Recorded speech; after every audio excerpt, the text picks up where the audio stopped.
Hello and welcome to the Game Theory Podcast. I'm your host, Vecenie. Today, Andrew Claudio is going to join me, and we're going to break down the Lakers being eliminated by the Minnesota Timberwolves and the Houston Rockets surviving to fight another day against the Golden State Warriors. But first, let's hit the music.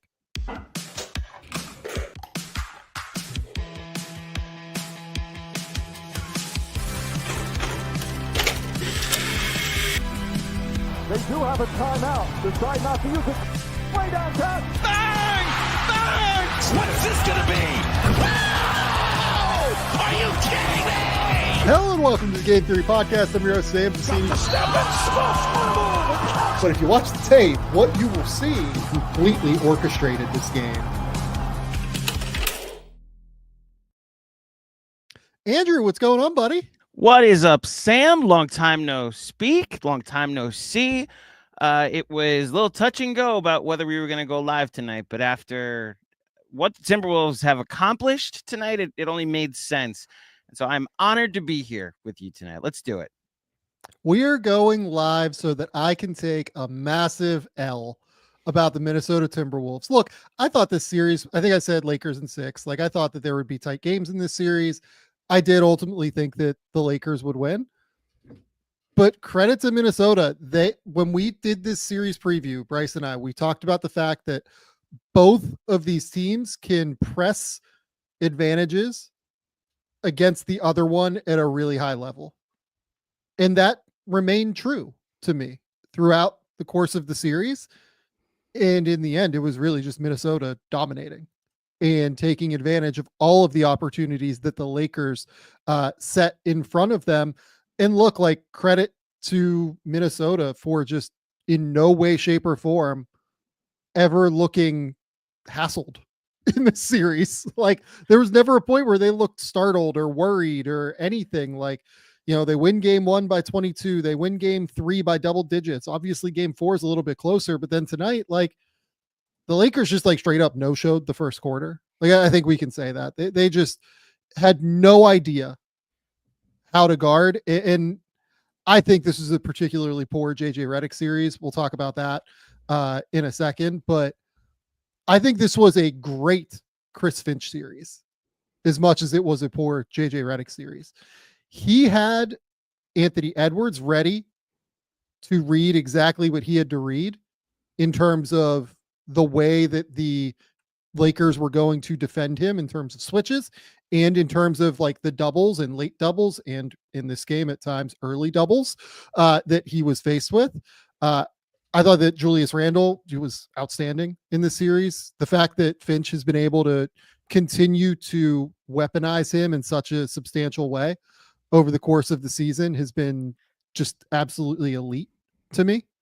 He has been fantastic. By the way, what is the thing that we talked about on the last episode that was so critical? It was that Anthony Edwards came into tonight with 23 assists and 6 turnovers in this series. Well, tonight, Anthony Edwards had 8 assists and 0 turnovers. So he leaves this series 31 assists and 6 turnovers. That is a 5-to-1 assist to turnover ratio for a guy that was like 1.3 to 1 in the regular season. And that to me is the absolute key of the series. That to me right there, before we get to Rudy's 27 and 24 game, before we get to anything else, the absolute key to the series is that the Lakers never found any way, shape, or form to hassle Anthony Edwards at all. And I think part of that is roster construction. And I think part of it is that they didn't really mix and match the looks that they were giving him. They gave him different looks throughout the series, but they didn't mix and match in game, in my opinion, and make it a little bit harder on him. What are your thoughts on this, Andrew? Well, so to your point about Edwards, the Timberwolves just won a series in which he was the lead scorer in 1 of the 5 games. They were able to Pretty wild. Not lean on his scoring and his dynamic offensive ability from a shooting the ball standpoint, and more used his gravity, to your point about how he was coached up, and the assist to turnover ratio throughout the series. Look, it was so interesting watching this game where the Lakers decided to go without a center. And I understand their roster limitations. And when we talked about game 2 and I made the comment about Mark Williams, it was less about like the Lakers could use Mark Williams right now. It's that they could use a playable center at the moment. Yeah. And it's why I agree with you that Chris Finch very much looked like a guy who's been here before, understood the ebbs and flows of the playoffs. And JJ Redick at times looked like a rookie head coach coaching his first playoff series. And it happens, you know, he like many other rookies and like many other people that have never been in the playoffs before has to get their reps, which is why I'm excited to talk about Julius Randle in a little bit.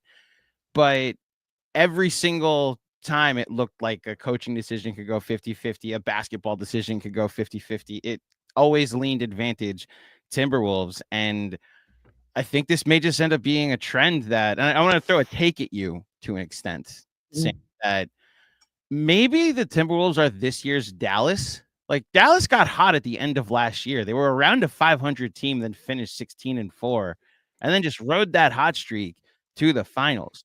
And we're now looking, if you include the playoffs, at a 21-5 stretch since Julius Randle came back on March 2nd for the Timberwolves. And at no point in this series, like you said, did they ever get rattled? Did they ever look like they were challenged? At no point in this series did they look like they weren't the better team.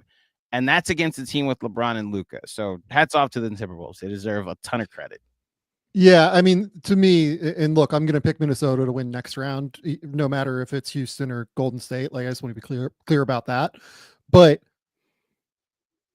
I do think that the difference between this year and last year is that this year's Oklahoma City team is just drastically better than any team that was in the West last year. They're just so much better than any team that was in the West. So, 68 win team in the West is just different than what it was last year. I think that it's not as open necessarily, but I digress. That's a conversation for another minute. I mean, so let's just kind of give a quick recap of the actual game here in terms of what happened.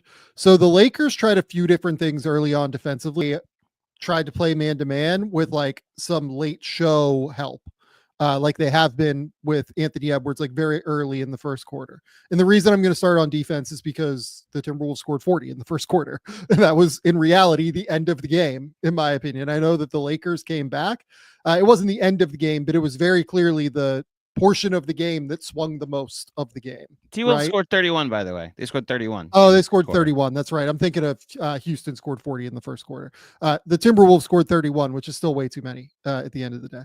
But the Lakers tried to do this like showy, late show help man coverage that they've been doing. And then they came out and they tried this zone. Andrew, I shit you not, it was the worst zone I've seen all season on an NBA court.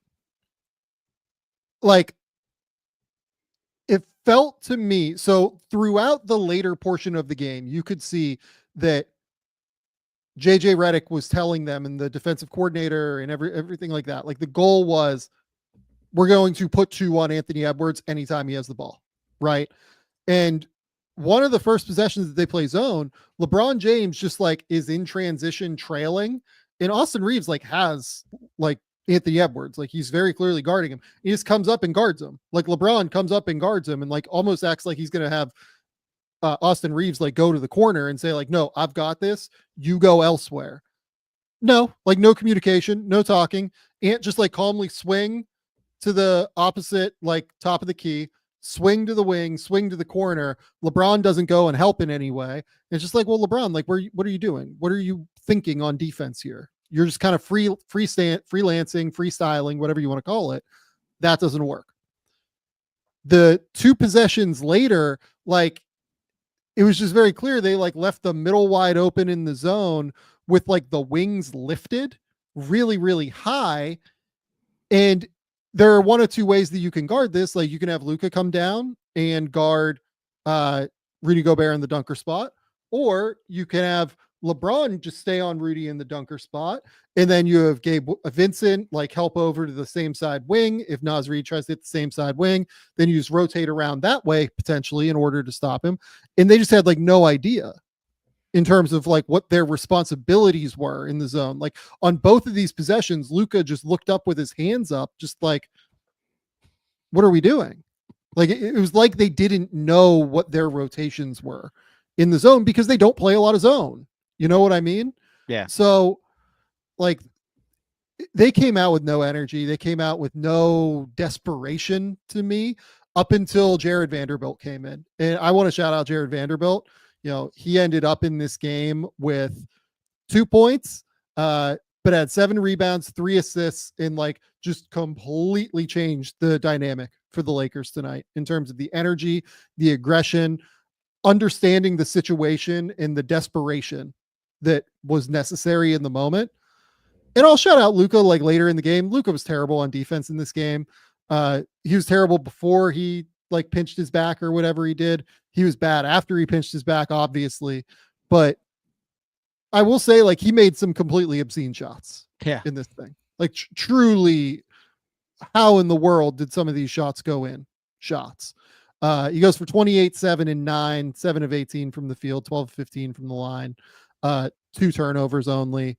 But for the Lakers, this comes down to 2 things for me. It really comes down to a lot of different things for me, I guess. The defense was just never good enough. It felt like they never had a plan on defense. We've talked about that ad nauseum as we've gone through this. B, I didn't think they ran enough, frankly. Like, it felt like to me in the second half, they started to get back to running a few more sets, which was good. They ran a few more actions, which were, able to get the Timberwolves rotating and trying to move around. And then the third thing is just like Austin Reeves played terrible in this series. And that was the critical thing. And the fourth thing here is that they just had no big man to deal with any of the physicality that Julius Randle, Rudy Gobert, et cetera, were presenting on the boards. They give up 18 offensive rebounds tonight. It was just kind of a perfect storm of mess and disaster for the Lakers to me. Yeah, I don't have much to add in terms of the schematic side of things. My question was going to be how much zone do the Lakers play? I didn't know, because that might just that's your desperation. Maybe it came from the coaching staff. Like, we're going to try something else. And look, Luka and what he did from the time he did pinch his back and just being able to get up and down the court and get them back in this game. I at first thought he was going to be a bit of a decoy. And then he, like you said, hit a bunch of ridiculous shots. Look, the Luka Doncic conversation about his defense in the playoffs was a fascinating one, because there was a hint of like, well, maybe Nico had a point. It's like, no, like they're still like they still have Luka Doncic, and you could surround him with defenders going forward and you'll be fine. But as far as the Lakers are concerned, and them now, like their season now being over, which is amazing after the roller coaster year that it ends up being, they still get to go forward, and like we'll eventually do an off-season preview with them. They still get to go forward with 25-year-old Luka Doncic, and Correct. Who knows what it means with LeBron. I think my biggest takeaway from this series from a Lakers perspective is just how limited the roster ended up being at the end of the day. It's why, like, I understand.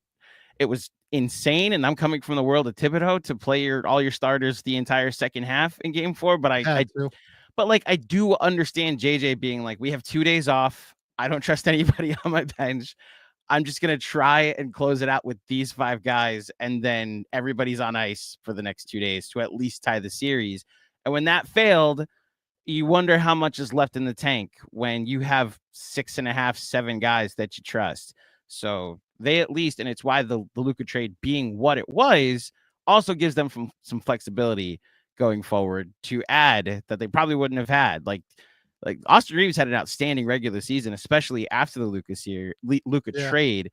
He now comes off a pretty rough playoff series with interesting questions about his future and how the Lakers want to build this team. But look, it's one of the more interesting Lakers seasons ever, where they make one of the more monumental trades in sports history, and it ends in the first round. So it's tough to evaluate from a vacuum of just this season without also wondering what this now becomes going forward. But that's really all my thoughts are on the Lakers. That They seem to, and we talked about this at the end of the game too. They seem to be one or two guys short. The minutes might have caught up to them. The Timberwolves being able to consistently go 8 deep and not tax everybody in those 8 just turned out to be a really big advantage. And we'll see how much that takes them going forward.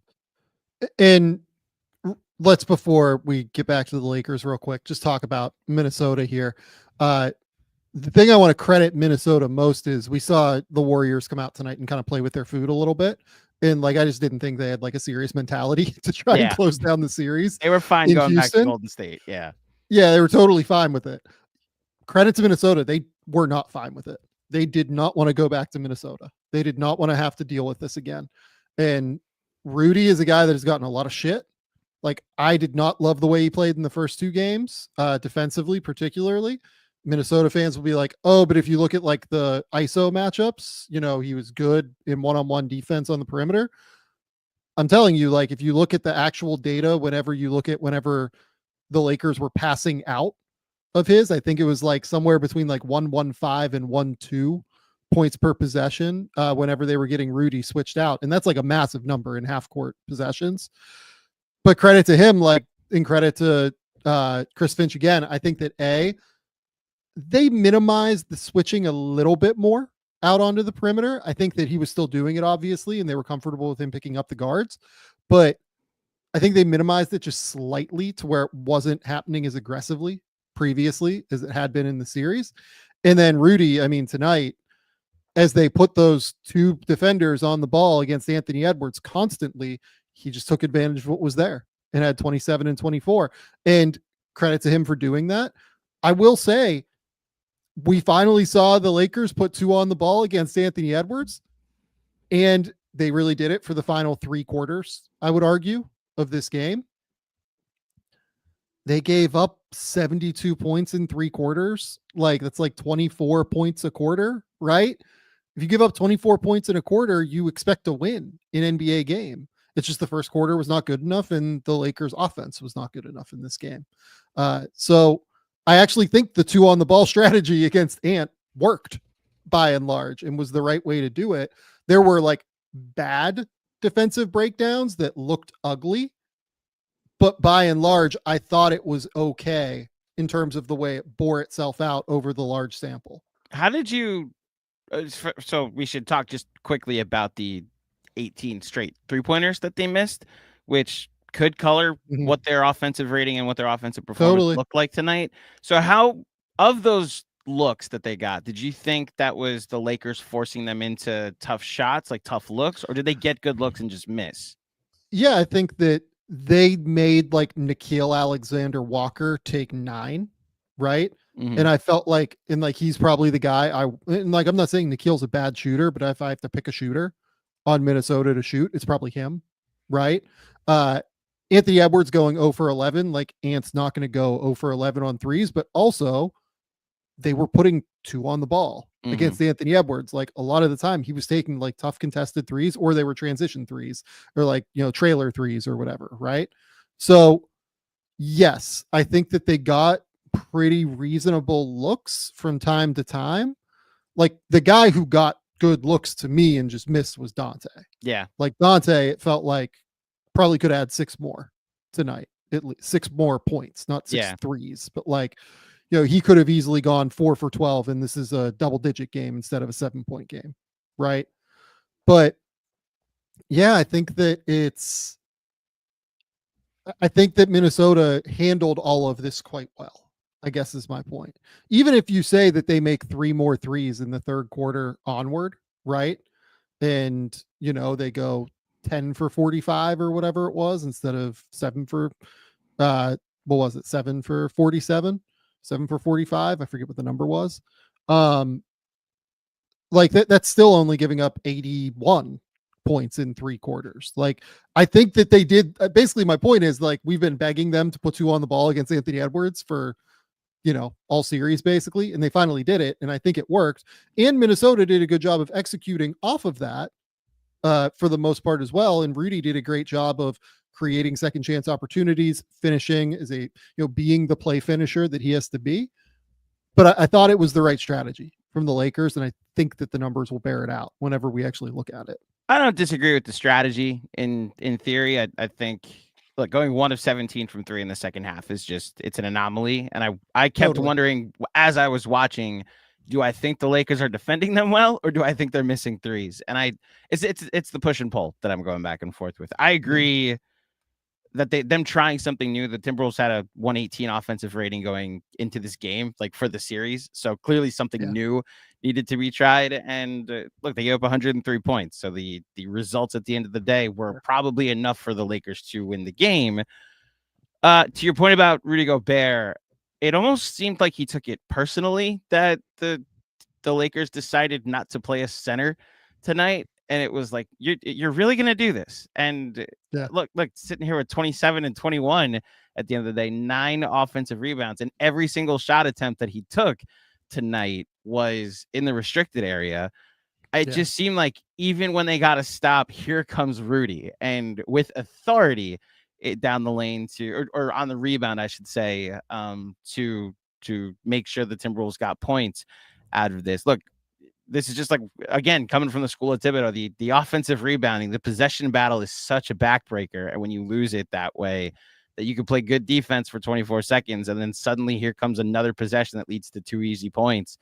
It's deflating, and especially on a team that's already taxed from a minute standpoint. I look, it just goes back to the overarching point about the Timberwolves that they looked like the better team from the opening tip to the end of the series, and I'm impressed by what we saw from them these 5 games. Yeah, they were the better team. Anthony Edwards had a fantastic series. Like, even though he goes, 15 points on 19 attempts tonight, right? Like, he was great. I thought he was really, really great, like, in terms of his decision making tonight, which is the critical thing. And again, like, I can't emphasize enough, 31 assists versus 6 turnovers in this series for Anthony Edwards. It is by far the best stretch of passing and playmaking I have ever seen from him. And that is the critical piece of this to me. It is not even a question that this is the best stretch of decision making. And I think the Lakers did make it somewhat easy on him. They didn't adjust his sight lines. They didn't mix and match defenses like possession by possession against him, which I think is what you really have to do. And what I would expect, like, if they play Golden State next round, like, you're going to see Golden State like really mix and match and throw different shit at him. On a, he'll have like 4 different looks per quarter that he'll have to look at defensively, I would guess, whenever they play him. But I will be interested to see how he adjusts to that. And I think he was wildly impressive in this game today. Let's talk about the Lakers, though, in terms of where they go from here. I've seen some people in the YouTube comments bring up like, oh, they shouldn't have rescinded the Mark Williams trade. Guys, like, I don't think Mark Williams could have played in this series. I'm just going to say it. Anthony Edwards would have obliterated him on defense. Like, if you're playing drop against Anthony Edwards and you're playing against Mark Williams as the big, he's just going to fire from 3 every single time. And yeah, the passing probably would have been a little bit like worse, I guess. But the scoring would have just gone through the roof if he was still there.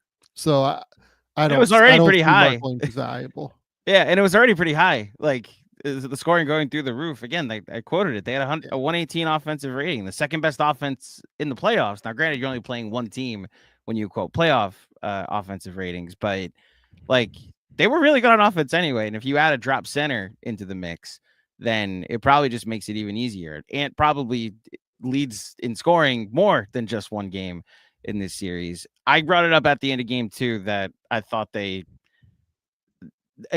looks more like they really need a center, which will be fascinating to go through the list. I know you, me, and Bryce have talked about the decision Detroit has to make with Jalen Duren, which this may turn into a drinking game of ours anytime the Luka trade gets brought up and the ramifications of it, Sam. But like, them being able to still have a pick to offer, still have assets, still have Austin Reed to now go fill out the rest of their team. There's also, I mean, you know this from watching basketball your whole life, like, there will be Laker discounts that are taken this offseason by someone that just wants to go play with Luka, whether it be this free agent, that free agent. Maybe it's a center. I know Clint Capella's is a name that's been brought up.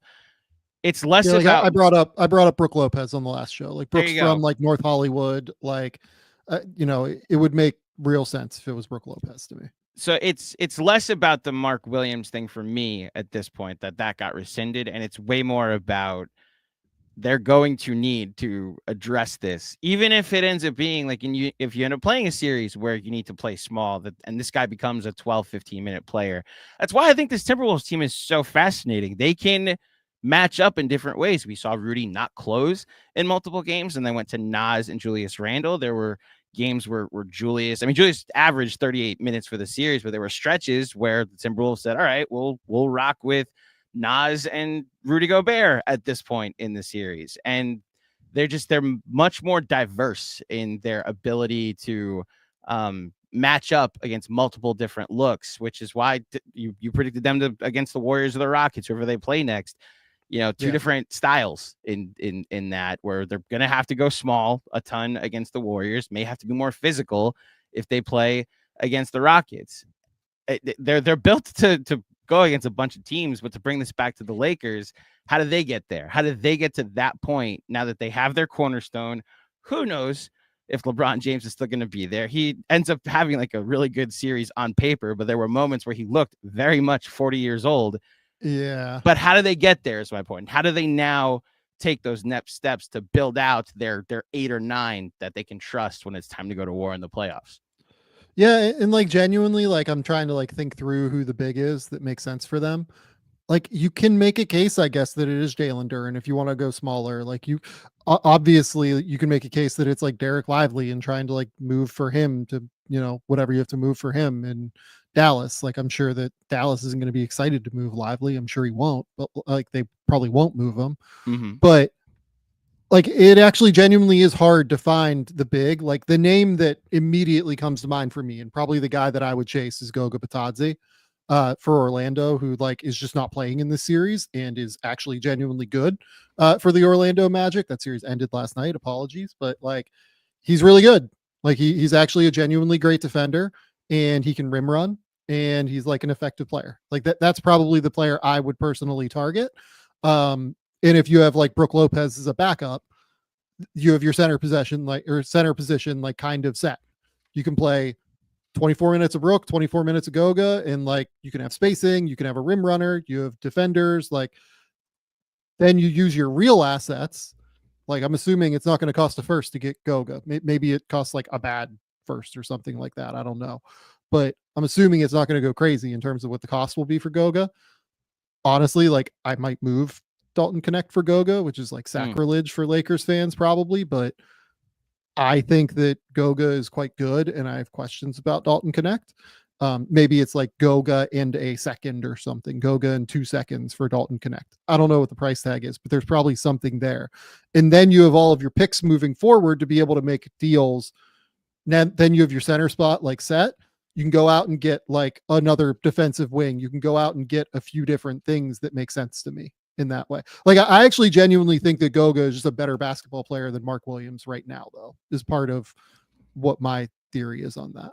I like Goga Bitadze. He was someone when the Knicks were going to lose Hartenstein that I was hoping would become available, and then he got outpriced. Orlando went above what the Knicks were able to afford to try and stay under the second apron. So yeah, I'm a fan of Goga. He tracks really high. If you follow dunks and threes, their EPM, he's always at the top of the defensive EPM stat, and it would be for what the Lakers would need. It's almost exactly what they need. And maybe Orlando, potentially needing more shooting, would like a Dalton Connect in that sense. I know we have a time limit. I know we're trying to hit a certain number, Sam, but can I gush about Julius Randle for a second? Please. Yeah. And that's where we'll end. We'll end on Julius Randle because we're going to do a whole offseason preview on the Lakers and figure it out. So yes, please. So do you know, Sam, I'll give you an over under. Okay. Let's go 40%. Do you know before this series what Julius Randle's career field goal percentage was in the playoffs? I'll give you an over under of 40%. I would have guessed slightly over. It's under. Now let's go to 35%. Is it over or under 35%? Oh, wow. In the 15 games he played with the Knicks. Yeah, obviously I would have said over, but it sounds like it's going to be under. his career field goal percentage in the playoffs in the 15 playoff games he played with the Knicks was 34.4%. You add in that he was a 28%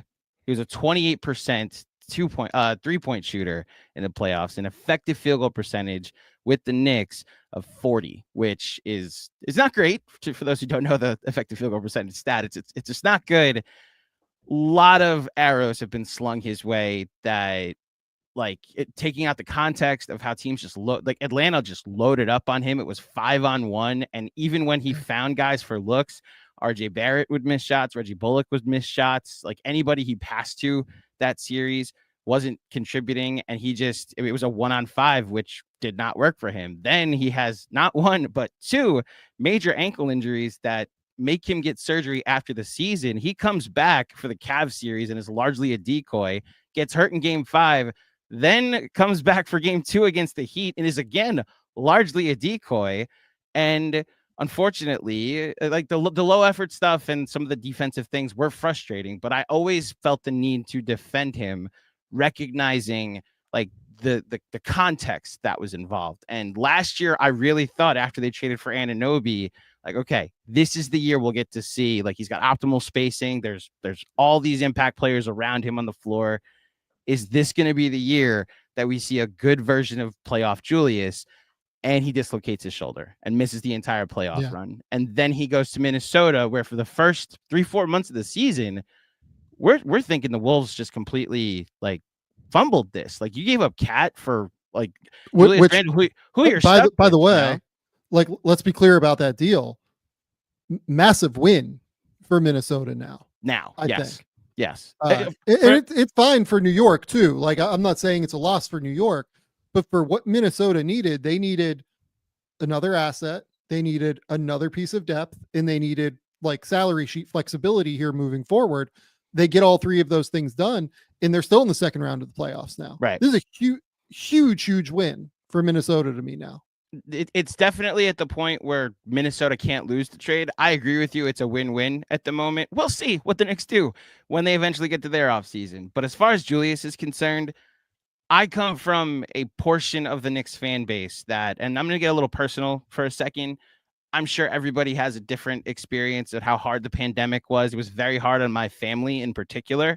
And the first good thing that I got to enjoy was Julius Randle and the New York Knicks during that season that they got the 4 seed and he won most improved player.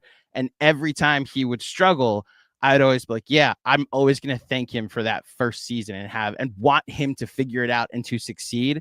So watching him in this Timberwolves series, 48% from the field, 39% from 3, 22 points a game, closing out the Lakers on the road with 11 points in the fourth quarter. I'm here for playoff Randle finally being a positive connotation for Kendra, for Kaiden, for Jace, their entire family. They just had a baby girl. Knowing the insults that were hurled his way from ignorant Knicks fans and just ignorant people in general, potentially even in Minnesota at the beginning of this season, for him to now have this turn toward being a positive contributor. He came back to this team on March 2nd this season. They're 21-5 since then. They've become my second team, the Timberwolves. I'm very much, it's just, I'm so excited to root for playoff Randle.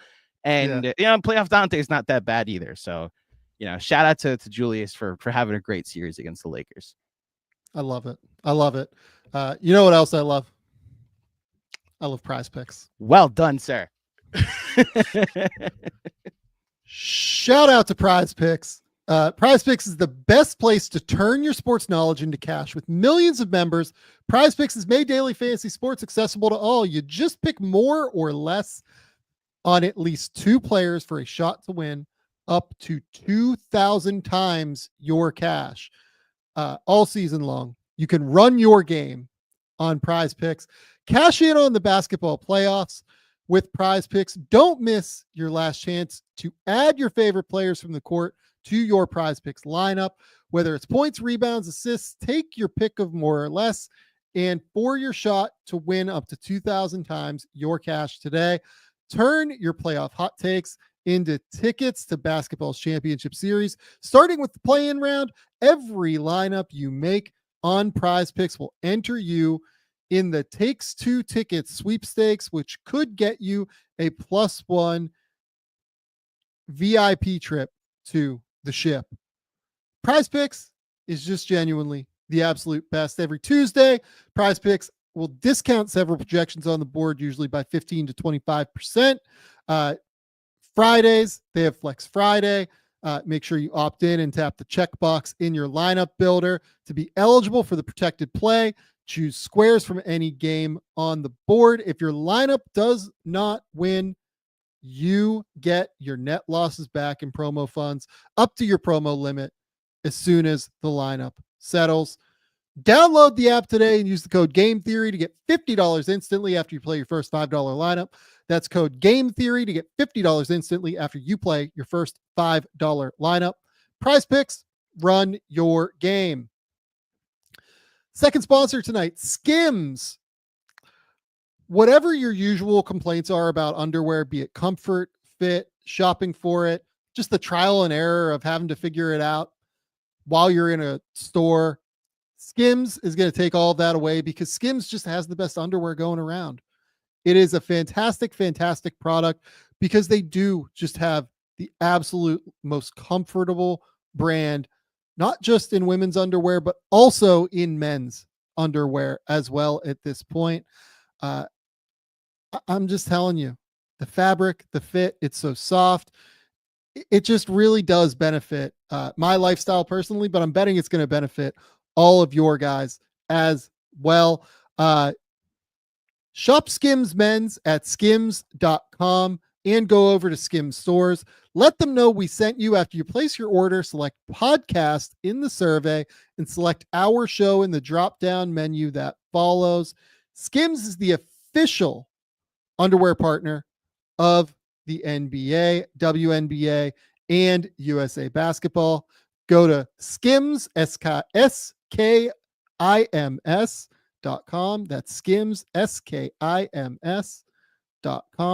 And go to those Skim stores and get some underwear.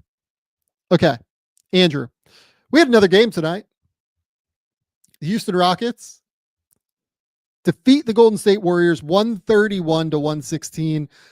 Honestly, I think that the Rockets were fantastic in this game. They deserve an immense amount of credit. The Warriors kind of no-showed it to me. The Warriors starting lineup, I believe, goes for 40 points, which is the lowest since God knows when. I forget what the stat was that was up on the page. It's the lowest in the playoffs, basically since the start of the Steph era. I feel like it's completely ridiculous. Draymond to -29, Jimmy Butler -23, Steph -19, Hield -22, Pods, -24. The only reason this game is within 15 is because of some bench work by Kevin Knox going for 14 and Moses Moody going for 25 and the icon Pat Spencer going for 11 with 4 rebounds and 2 assists, and then also semi-headbutting Alperen Şengün before getting summarily ejected from the club tonight. So I want to talk about Houston first. This was a ridiculous performance, I thought, from them. I want to start actually with Alperen Şengün, because Şengün had 15 and 9, right? He had 15, 9 and 9. He had a monster passing game too. I think in terms of playing a complete game, I think he's been pretty good, right? I think he's been pretty good defensively in this series. I thought he was a monster defensively tonight. Out on an island, helping, cutting off angles, doing exactly what they wanted scheme-wise in terms of playing help defense. I thought he was a monster in this game. I thought that he was as good as I've seen him really recently on that end of the court. He was so good. The second guy that I want to call out is Amen Thompson. Amen Thompson goes for 25, 6 rebounds, 3 assists, 5 steals, 3 blocks, goes 8 of 12 from the field, makes 8 of his 9 free throws. And realistically, I think over the last game and a half, it feels like he's figured out how they're playing him defensively when he has the ball and when he's on offense, and is really genuinely kind of coming up with a plan of attack as much as anything, in terms of, okay, this is how I have to drive. This is how I have to, like, whenever I'm bringing the ball up in transition and trying to attack, I need to like isolate Steph on the wing and like bring him down to the baseline almost, so nobody comes and helps. And then I have guys come and they have to like figure out how to play, because I know that I can really pass. And if they decide to double me, I'm going to be able to make all the reads, right? The last like game and a half, I feel like he's really figured that piece of his game out. And the defense tonight was like, there were just so many moments. Like, he had this ridiculous swat from behind on Steph with 2 minutes left in the first half. Then with 1 minute left, he just like straight up ripped him, like bringing the ball up the court. He was so good. He had one where he ripped the ball from Quentin Post in the mid range. Yeah, it was crazy. It's absolutely crazy. Only thing I have to add to this is a question for you. Did you see anything from the Houston side of things that would then concern you about this thing going back to Houston, from a Warrior standpoint? Do you think you saw anything tonight that would say the Rockets figured something out, whether it be getting some guys going offensively? You know, Jalen Green didn't have a great night, but they didn't need him to do much offensively. Like, how do you like, all coming off this type of performance, how do you like Houston's chances in game 6? So like, I will say, I think they almost like caught Golden State, I don't know about by surprise, because like they've definitely done some of this in the series, but like even on screens like 40 feet from the rim, right? They were like blitzing those screens from Steph. Like, they were putting 2 on the ball and then rotating around and like recovering, right? And it was interesting to me how aggressively they decided to blitz those moments and how strong they like really went at it, and like rotated around. I will be interested to see if they do that again. The issue with that is that if you then find Jimmy in the right spot, Jimmy is going to be able to take advantage of your rotating defense. It's just that Jimmy was not very good tonight and like just didn't bring it for whatever reason, be it the injury, be it, just wasn't playing well, whatever it was, just wasn't a Jimmy night. Right. So I think like it's almost hard to do that again. Because like what you could do is you start running some like guard to guard screens with Jimmy if they're going to start like blitzing that high up the court again. And if Jimmy's your guy that's short rolling and you have Jimmy in like a 4-on-3, I feel like I'm in that Seinfeld episode, just like yelling out Jimmy like so often. I think it then becomes really hard to actually effectively do that. So I almost think it's like somewhat easy to adjust off of what they did in this game to almost like take them out a little bit early of what they were trying to do. It was interesting. Like, when Jimmy had the ball in this game, one thing they did too was like, if he had the ball on an empty side of the court, because they really like to, have Jimmy be able to like isolate Şengün or Fred on like the weak side of the court. They were almost like shifting, or the strong side of the court, and like empty it out. They're almost like shifting to like a zone kind of, where they'd have like Fred or Şengün or whoever it was that was guarding Draymond come over and just like come all the way to the other side underneath the basket and basically try to take that away. And then assume that they can rotate 4-on-3 on the weak side of the court, because there's just like less space to cover at that point. Right. I wonder how aggressively. I think that's one thing I would expect like them to continue to do fairly aggressively in those moments. A big piece of this though was just like the Golden State like defense just didn't come to play. Yeah. Like this was, I mean, like Houston got out in transition, no problems. Like Fred had another monster shooting night. Obviously he goes 4 of 6 from 3, 8 of 13 from the field, 26 points.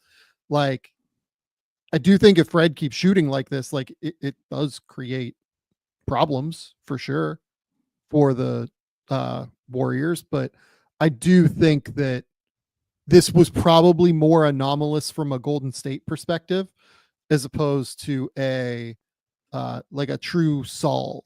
You know what I mean? Yeah. Look, they haven't really dominated the Rockets in the 3 games in No. Golden State. Now, I will say one of those games was without Jimmy Butler, and if you're the Rockets right now, you're kicking yourselves that you didn't win Game 3, the game that Yeah. they didn't have to contend with Jimmy.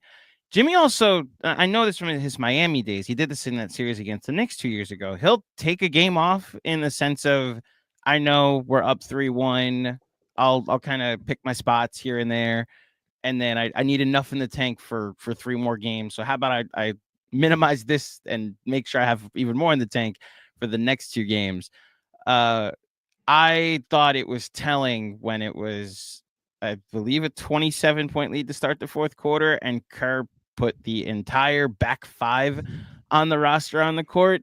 And then Raised when they raised the literal white flag with Pat Spencer. yeah, and like they got a little kerfuffle at one point in the 4th quarter too, and then they had to put Buddy Hield back in. But like it was so telling that even when that crew got it down to 14 and Ime had to put the starters back in, he didn't come back with his guys. He was like, if I can get away with my back 5 making their starters come back in and play more minutes, that's enough of a win for me. It was a veteran coach playing the long game is what I'll say. I think the Warriors wrap this thing up in 6. What do you say?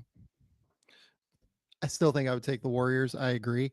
Do you know how many players played at least double figure minutes tonight for the Warriors? Is it 15? Is it 12? 14, because Kuminga was, they're saying Kuminga didn't play because of illness. Okay. Which makes sense. Like I want to make sure that's out there for people. Like, DNP was due to illness, not because like he's just like completely out of the rotation. Even on the back 5 rotation. Yeah.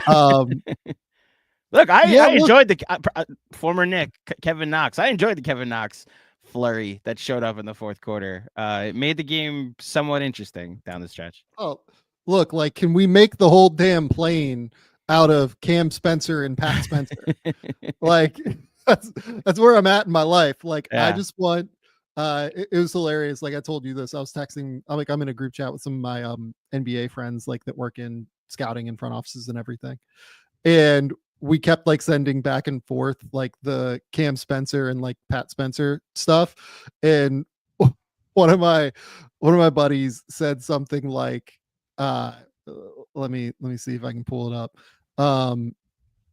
It was, I'm picturing them running after the Larry O'Brien, like the end of Talladega Nights after knocking out the rest of the teams about like Cam and Pat Spencer, if they're on the same team.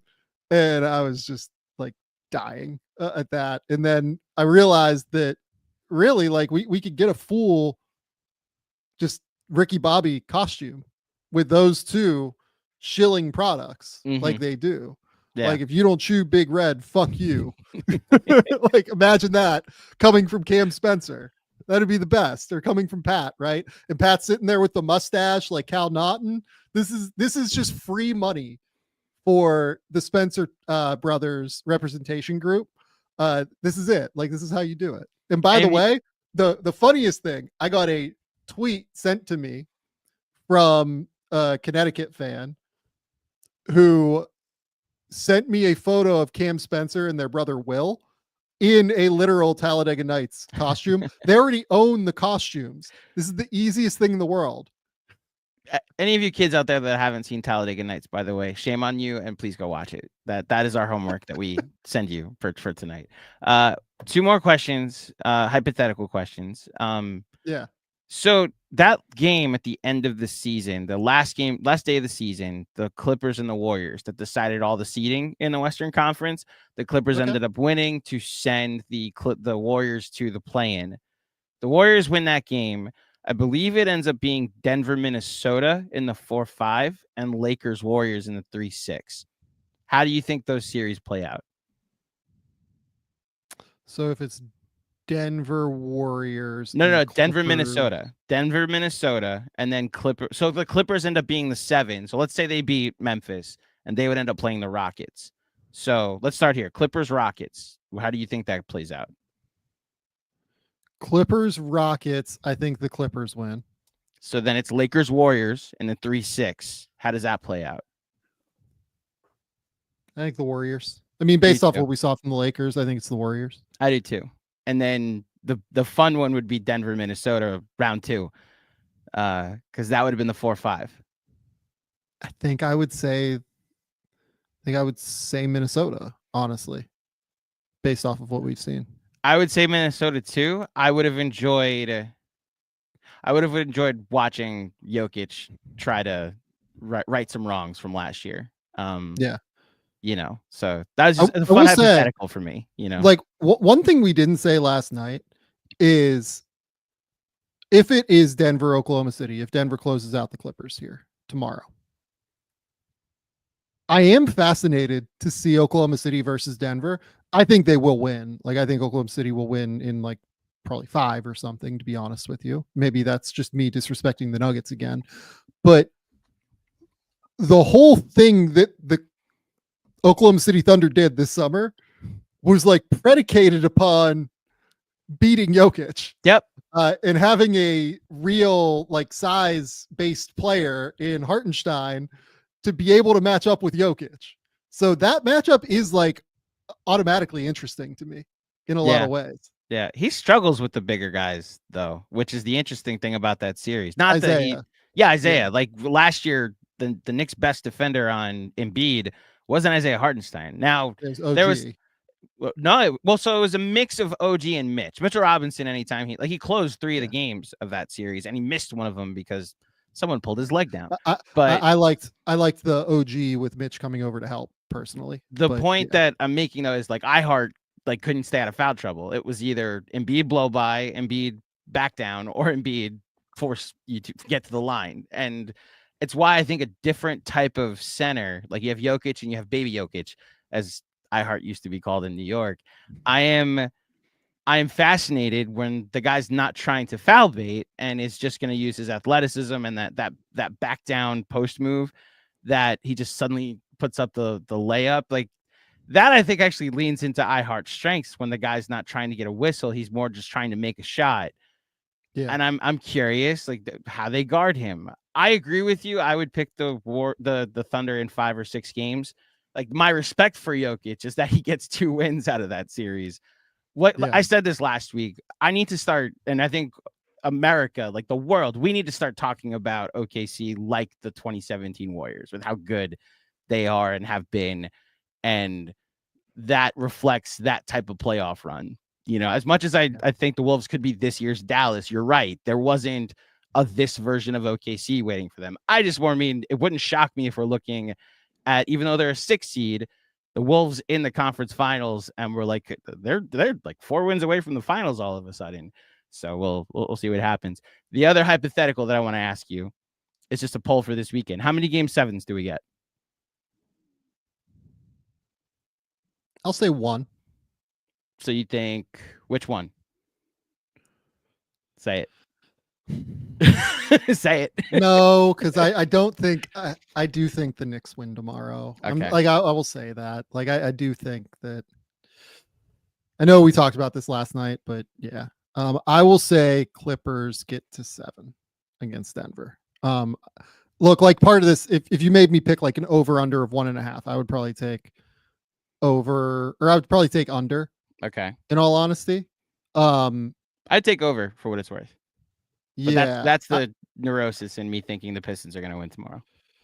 Yeah, I like if I had to pick the 3 games, I would say New York, Clippers, Golden State. I think we're going back to the Garden for game 7. I think Golden State wins in 6, and I agree with you. We're going back to Denver for game 7. Yeah. And honestly, like right now, I think I would, again, like I said last night, I think I would pick Denver in that series, even though I picked the Clippers to start. So yeah, we'll see. That's going to be such the high heights that I had projected for the Clippers, how they ended the season. Again, that game 82 against the Warriors. And now that for them to lose in the first round is pretty remarkable. If you're that sorting of from March 2nd on for the Timberwolves that I like to do, or that we've all liked to do, of how good they've been, 17-4 to end the season, and then 4-1 in the playoffs. Like they're second in net rating behind, or fourth in net rating behind the Cavs, behind OKC, and behind the Clippers. Like the other team that's been up there for the last month and a half is the Los Angeles Clippers. And for that team to go home that early is a fascinating ending potentially. So we'll see how this weekend goes. No, it really would be. Like it will be genuinely very, very interesting, at least. And look, like, I'm glad that, Steve Jones brought this up, because I tried to do this tonight a little bit and give credit to Chris Finch. Like, have whatever opinion you want, but does no one else find it odd? The default is to point out what didn't work versus the other side who had things working. Like, where's the credit to Chris Finch? Like, I completely agree with that too. Like, I tried to say that a couple times tonight. Like, I think Chris Finch coached a hell of a series tonight and throughout the last week and a half. I thought he was fantastic. His offense, like the Timberwolves offense, looks so different from what it was from the beginning of the season. Now, that makes sense, because you make that type of monumental trade right before the playoffs, right before the preseason, right before training camp. You're trading away, a franchise cornerstone in Cat, and it took more than a couple weeks to figure out how to make the thing look to play to not just Julius's strengths, but everybody's strengths. And they're just watching their ball movement. Like, they're finding where the open shot is. They're finding where the open man is, where the open drive is. And it's not just all like save us Ant Edwards. They're running the offense through him when he's off the floor. Okay, Julius, we'll run it through you right now. And I thought it was a masterclass throughout this series, to your point. So credit to Chris Finch for sure. No, I completely agree. All right, I think that's what we got here. Unless you have movie takes, like that's all I've got. All I've got is movie takes, and we can dedicate a whole episode to that after the playoffs. Trust me. I will say, watched this guy last night. Oh, the Wages of Fear Criterion Collection. Yeah, good one. Okay. Highly recommend. It's basically like, so Friedkin made Sorcerer, kind of off of the original source material from The Wages of Fear.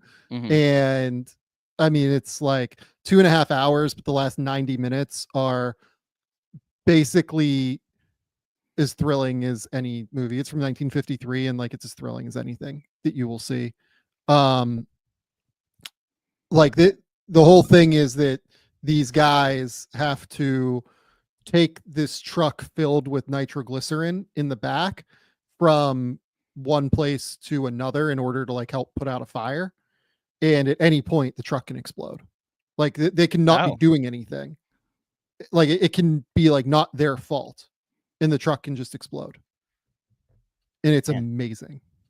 Like it's sounds like Speed, but like the worst version of it. Like the better version of it. The better version of it. Yeah. Yeah, I mean, Speed is still iconic. Like, Speed is also a 5-star masterpiece. But like, yes, it is. Shout out Keanu. That is bomb on this bus, baby.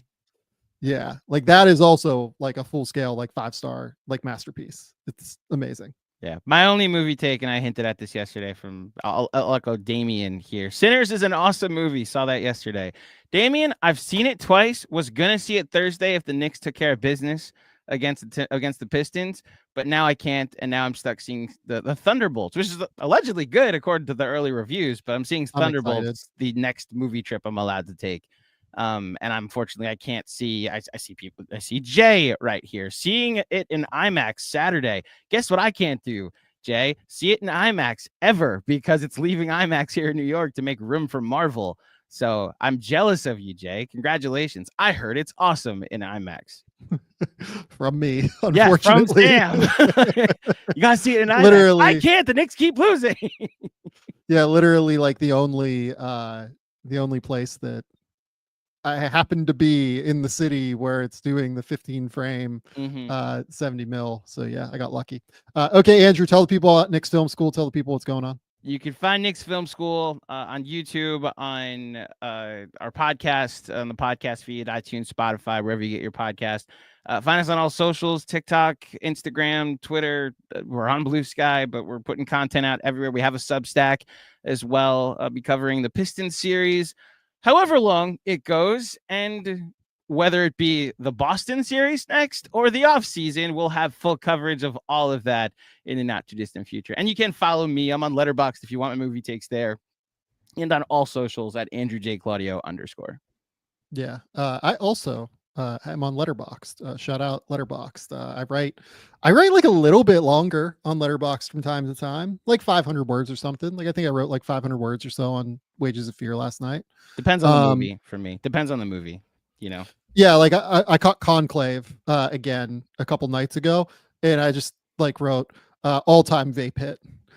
Like which is it's an all-time vape hit. But yeah, go to The Athletic. There's going to be a sale going on if you don't subscribe. Tomorrow I will have a mock draft up on the site where you will have all of the intel, everything you need to know about the 2025 draft prospects, everything like that. So please go subscribe to The Athletic. Keep me employed over there. I really enjoy, all the folks over there and working with them. So, and then I think we have something on Giannis coming where like I contributed a thing about Giannis at some point. I don't know the time frame on that necessarily, but that's where we're at. We will probably not be back tomorrow night. I mean, look, I shouldn't say that. Like, I don't know. It is Knicks in like, and it is Pistons. And it is Pistons. Like, I am intensely curious by that series as much as anything. And we do obviously have LA Denver again. And if LA loses, like, I actually am somewhat curious about that and talking through that again a little bit.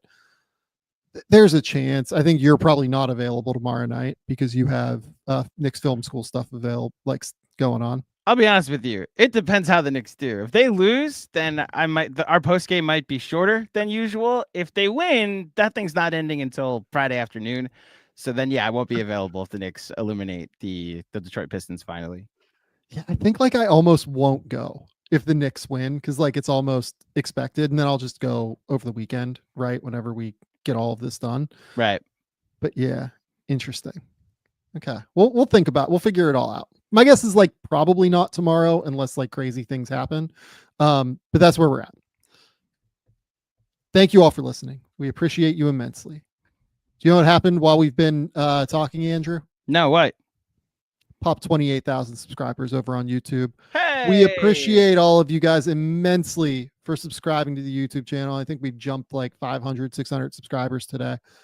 Thank you all so much for coming to hang out and rock with us. It is so appreciated. We love you all. Thank you.